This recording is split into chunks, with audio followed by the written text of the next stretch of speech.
Shalom, shalom.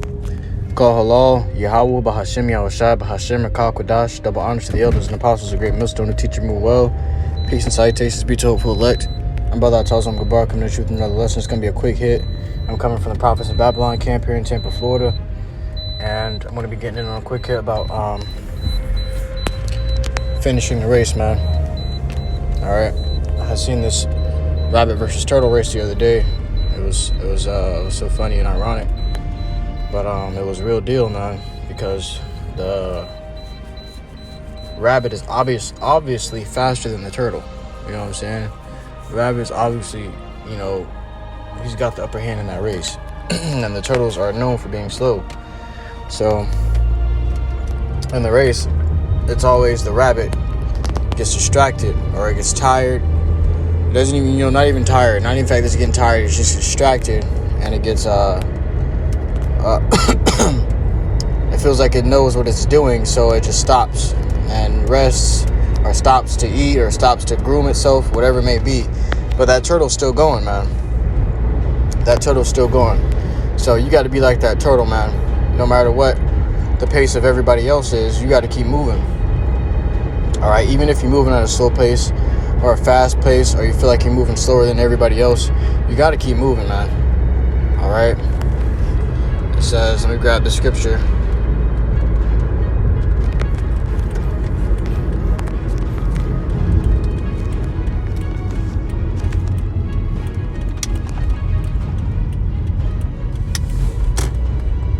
This is the book of 1 Corinthians chapter 9 and verse 24.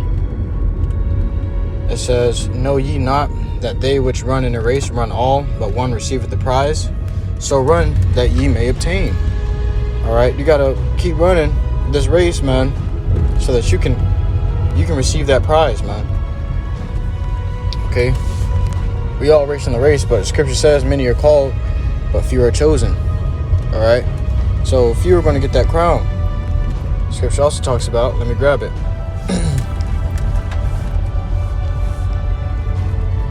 You got to focus on the goal, man. Focus on the kingdom at hand. Okay? Don't get distracted. The scripture says, this is the book of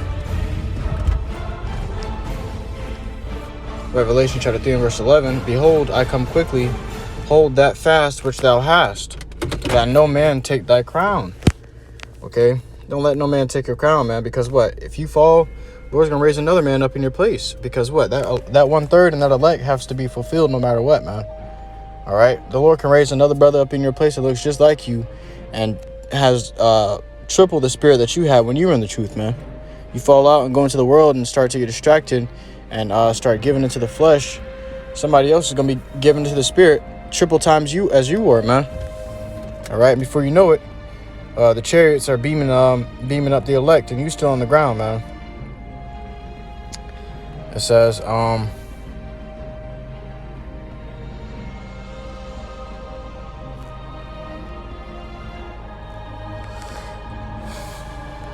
me grab this one.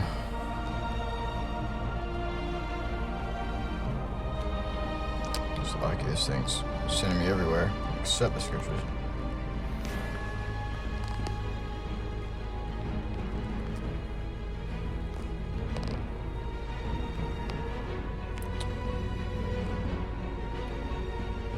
This is the book of Hebrews chapter 12 verse 1. Wherefore, seeing we also are compassed about with so great a cloud of witnesses, let us lay aside every weight, because everybody's watching us, man.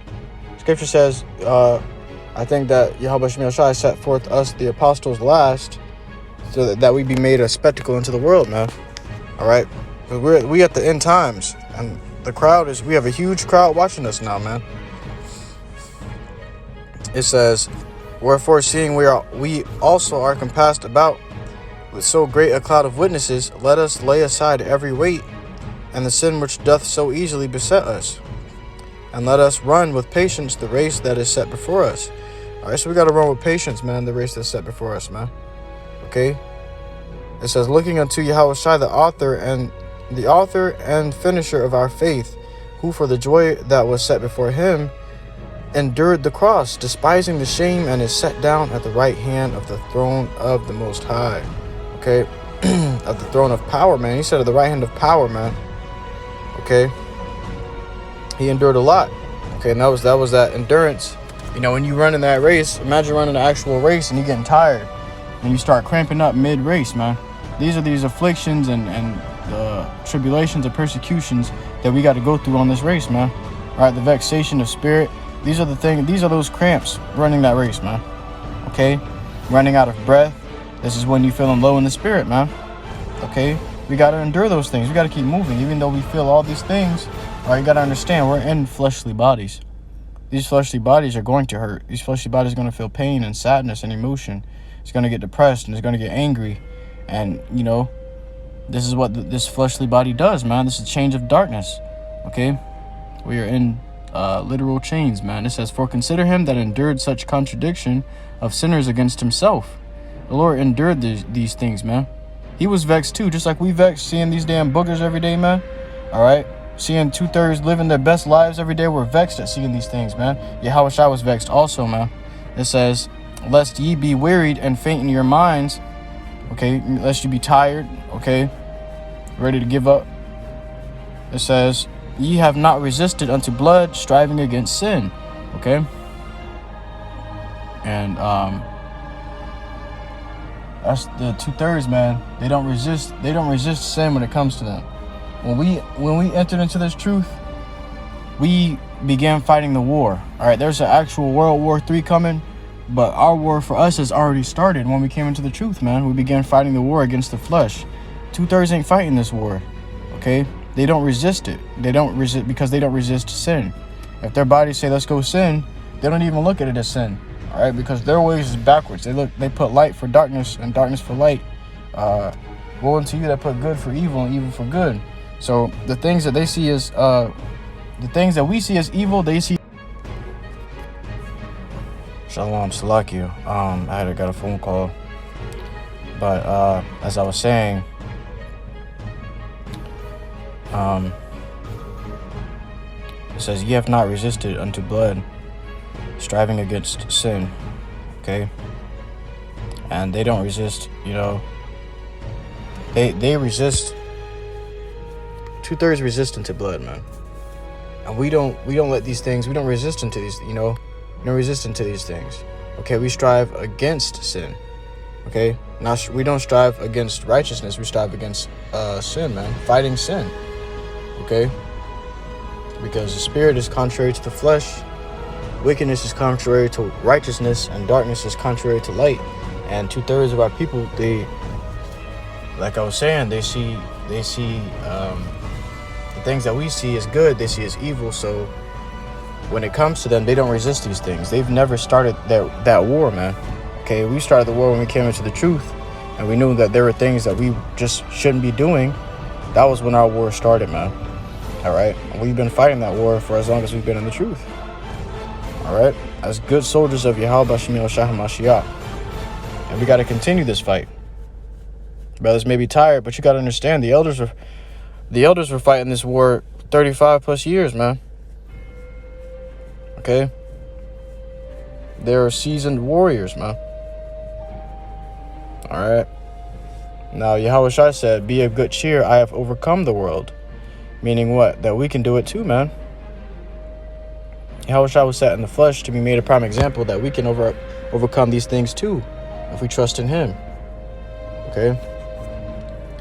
It says, but yeah, those it on that. Let me grab this.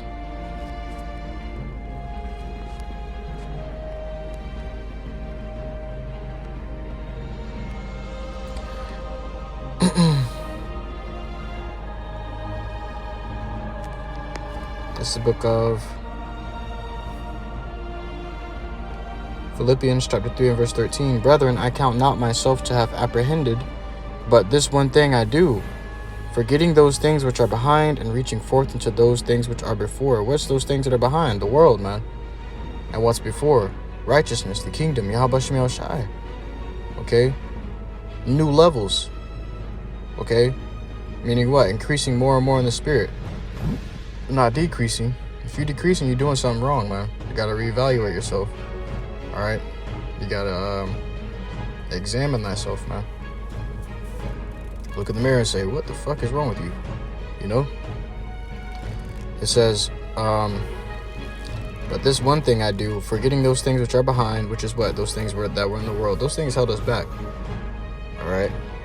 So don't be reminiscing on when you were in the world and saying you had it good in the world and this and that. That's, Scripture says, any man that put his hand to the plow and looketh back is not fit for the kingdom. When Job's wife looked back, Scripture says, not Job, Scripture says, remember Lot's wife. And that's all it says, man. Remember Lot's wife. Lot's wife, what'd she do? She looked back, you know? Just like it says here, forgetting those things which are behind and reaching forth into those things which are before. Okay, she looked back when the Lord told him not to. He that put his hand to the plow and looketh back is not fit for the kingdom, man. She looked back and she was turned into a pillar of salt. She was destroyed off rip. It says, I press toward the mark for the prize on the high calling of Yahawah and Hamashiach, YAHAWASHI. All right, we're trying to get that prize, man. Okay, we understand that there's a reward promised to us if we endure. Okay, he that endureth unto the end, the same shall be saved. So not only are we going to be saved from that destruction, but we're going to receive a reward. We're going to receive a reward, man. The Lord has sent out constant visions to brothers of them getting beamed up into a chariot at that instant of destruction. It's always an instant of destruction where brothers just blink out and wake up and they're inside of a chariot looking down at the wrath of Yahweh Shemel Shai on Babylon, man. All right. So, you grab this. I'm going to close out with this. It says, the book of 1 Corinthians chapter 9 and verse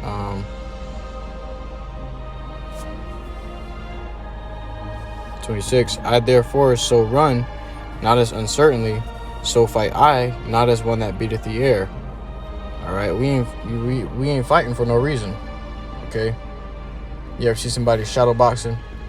They ain't hitting nothing. It's to no avail. Okay. But it says, I therefore so run, not as uncertainly. We running not uncertainly, man. We're not running for no reason. We're running because we see something ahead of us that everybody just can't see with the human eye, man. With the fleshly eyes. We see it with spiritual eyes that reward seeing ahead of us, man. We're running towards that kingdom. We're running towards our mansion. We're running towards our planet and our gold and our glory. We're running towards our throne that the Lord is going to give to us, man. All right. The Lord is going to give us many thrones. It says, but I keep under my body and bring it unto subjection. All right. Bringing your body to subjection is to cause it to be obedient to your spirit, man. All right. And this ain't going to be a perfect feat, but it's going to work, man. It's going to help. Trust and believe it's going to help in this walk, man. It's something that we have to do. Okay, bringing your body under subjection, because the body lusts and it craves. Without bringing your body under subjection, you'd be known as a natural brute beast. A beast doesn't bring its body under subjection. It listens to its body. It listens to its flesh, and that's just what 2/3 of our people do, and that's why they got to be destroyed. All right? The difference between us and them is that we don't listen to our flesh. We found the truth because we weren't listening to our flesh. We're able to control those lusts and those urges, man, that our body gets, man. That's why the Lord chose in us. She said, you didn't choose me, I chose you and ordained you to be a prophet unto the nations. Okay. And the nations is just Yahshua, man. All right. And even against these heathen nations, man, because we're prophesying their downfall as well. All right. We're prophesying what's going to come to them too. A heathen comes up, whether it be an Elamite or, Hamite, whatever it may be. They come up to us, we tell them what's their end. Some of them may ask, what's to come of us? Edomites, a lot of Edomites, mainly Edomites, ask, can we get grafted in? That's how you know that grafted in shit and that Gentiles shall be saved shit it comes from Esau, man. All right? It comes from Esau. Esau made this into his doctrine. That's why only Edomites are talking about this, because they know that the Lord hates them, literally. In their spirit, they can feel the hatred towards them. When they walk outside every day and their skin's on fucking fire and they're turning red, all right, they can feel the hatred of Yahweh Shemel Shai towards them, man. It says, lest that by any means, when I have preached to others, I myself should be a castaway. If we ain't bringing our bodies under subjection, we gonna be considered castaways, because we're like natural brute beasts, just like the 2/3. You know, they're gonna be calling us hypocrites. Oh, you preaching this, but doing the opposite. You know. So, knowing that, we bring our bodies under subjection, because we see the prize at the end of the road. 2/3 Jake don't see it. We gotta guide them as literal beasts. You know, as a like a shepherd guides the sheepfold. All right, if there's no shepherd to the sheepfold, they're just gonna be running all over the place, man. Getting lost. Okay, they gotta fall in line. They may not see it now, but when they get there, they're going to understand. All right. With that, I truly hope you Akim Al-Kwath will edify. So next time, I say call halal, Yahawah, BAHASHAM, QADASH, Shalom.